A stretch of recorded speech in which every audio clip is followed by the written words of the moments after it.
السلام عليكم ورحمة الله تعالى وبركاته.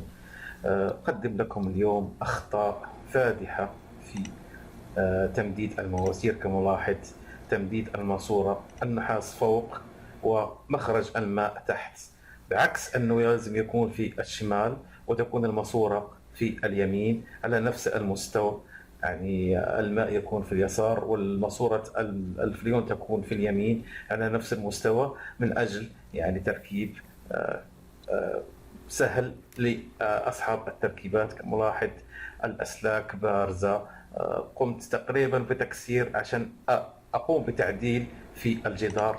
هذا من أسباب شغل الفنيين الغير المؤهلين أو ما نسميهم سباكين وكهربائية. أصبحوا يشتغلوا في هذا الشغل، يعني لا يأخذوا بالمعايير التي لازم تكون بالنسبة للماء أو مستوى الماء أو مستوى الماسورة على خط التركيب. أرجو أن يهديهم الله في هذا الموضوع. كملاحظ هناك أخطاء ثانية سأتكلم عليها. كملاحظ الماسورة كيف معوجة وراح يمين.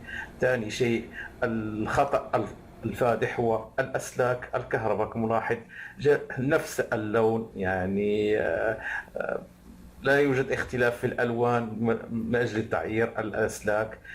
بالنسبة للمواسير كملاحظ 1 4 5 8، أقل شيء لازم يكون المواسير الستاند 5 8 3 8 في الجدار. فهذا هو سوء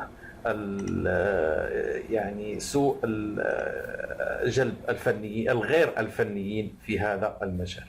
الله يهديهم، والسلام عليكم ورحمة الله تعالى وبركاته. لا تنسى الإعجاب والاشتراك في القناة. جميع الحقوق محفوظة لدى قناة.